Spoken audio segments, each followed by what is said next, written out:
Hello, and welcome again to Living English. Today, we're looking at reported speech. In our last episode of Sisters and Brothers, David, Anne's brother, telephoned his parents.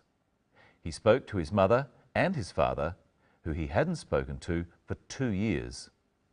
In today's episode, he is telling the others about the conversation.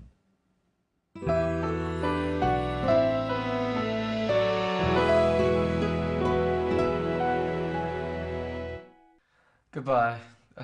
I'll see you soon. Yeah, I promise. I love you too.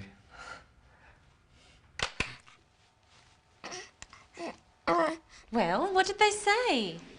My mother said she was glad that I'm okay. She said she was happy to hear my voice. She told me that she's been very worried. What about Dad? What did he say? He said he was very angry, but that he forgives me. He told me that he loves me. Of course he loves you. He's your father. Did he say anything else? Yes. He asked me to go home. He said they want to see us. All of us? Yes. They want to meet you. And Sam. They asked us to go to Singapore. But we can't afford it. He's sending us tickets. Of course he is. He loves you, David. We all do. And now there's Rose and Sam too. I'd love to meet your parents, David. And Sam wants to meet his grandparents. They're our family. Look, I'm so sorry. It's okay. It's all out now. We'll go as soon as possible. You can come with me. What about me? Can I come too? You're not family, Steve. David tells the others about the conversation with his father on the phone. Of course, they all want to know what David's father said and what his mother said. What is the question Sarah asks? Well, what did they say? She asks, what did they say? She is asking in the past tense about what someone else said.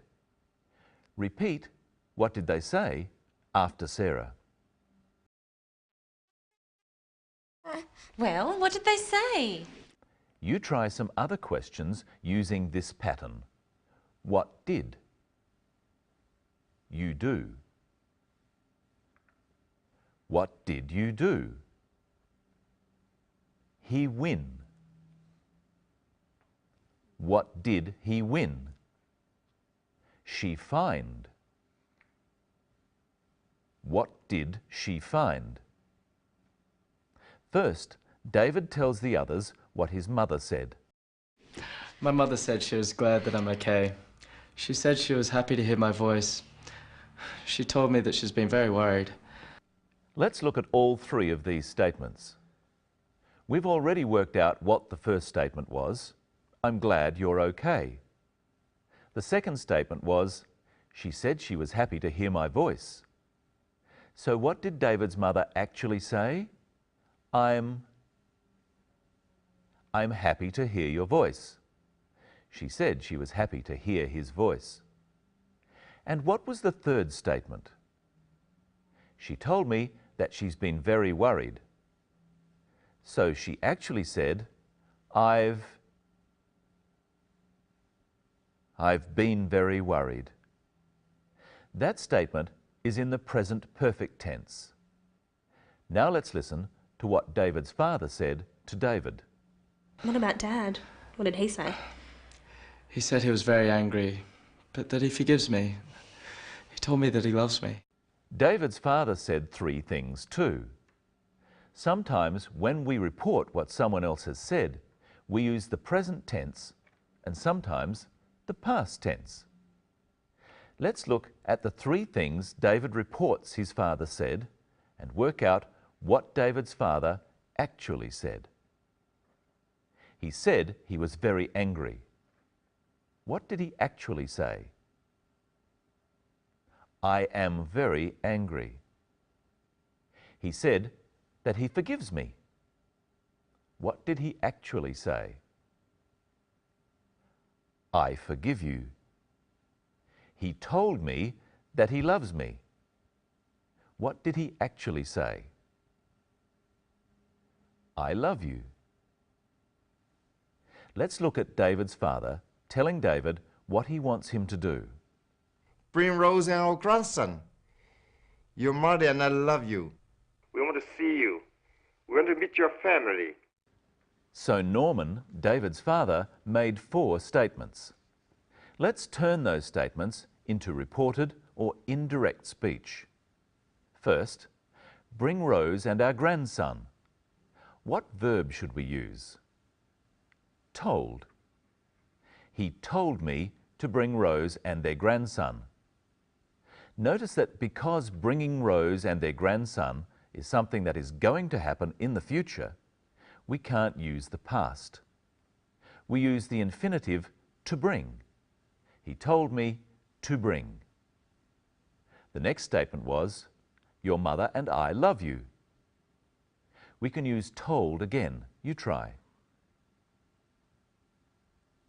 He told me that they love me. Or, he told me that they loved me is also correct. You can also leave out the word that. He told me they loved me. The third statement was, we want to see you. Use said. He said they want to see us. Or, he said they wanted to see us is also correct. And you can add that. He said that they wanted to see us. You could also use the verb ask. Try. He asked to see us. Finally, we want to meet your family. How would David report this using said?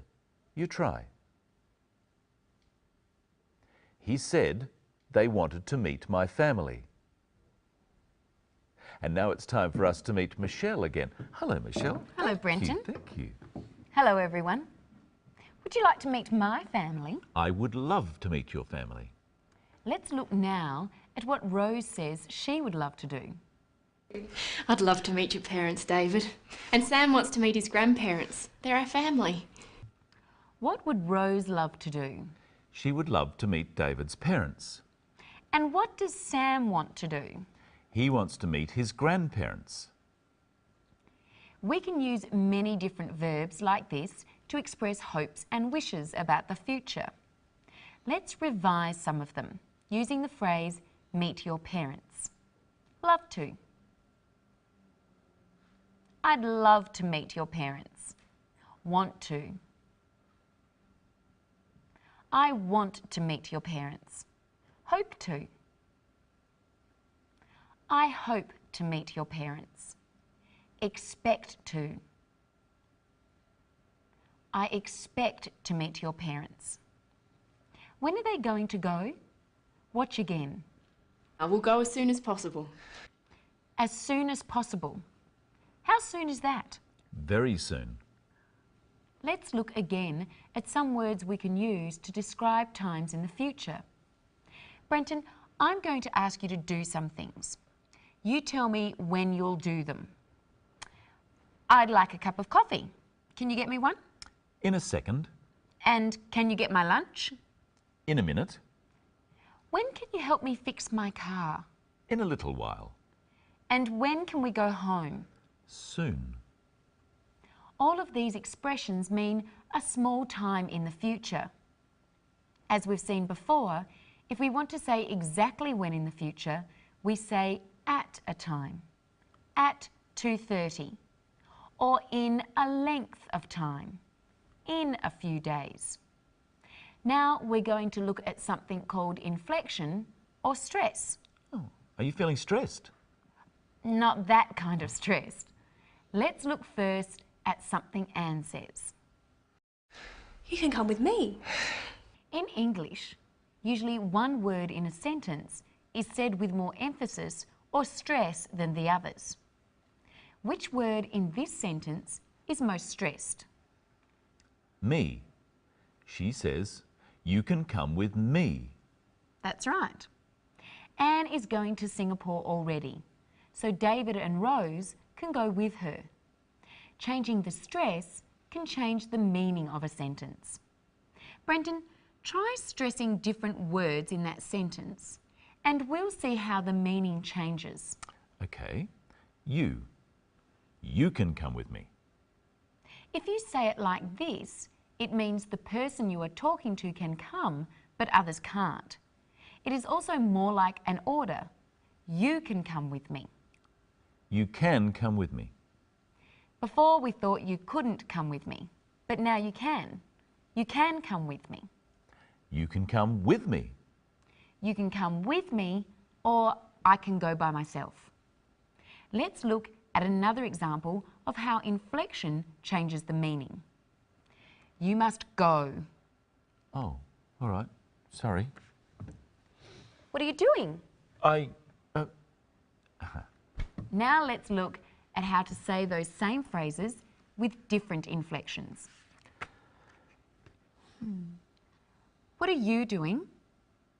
Looking at this travel brochure. I'm thinking of going to Thailand. Oh, you must go. I went there last year. It's great. So, what are you doing suggests that someone is doing something wrong. What are you doing is asking a question, being curious and interested. You must go is ordering someone to go away. You must go is saying it would be really great for you to go. And you must have another look at today's episode and join us next time. Bye. Bye. Goodbye. I'll see you soon. Yeah, I promise. I love you too.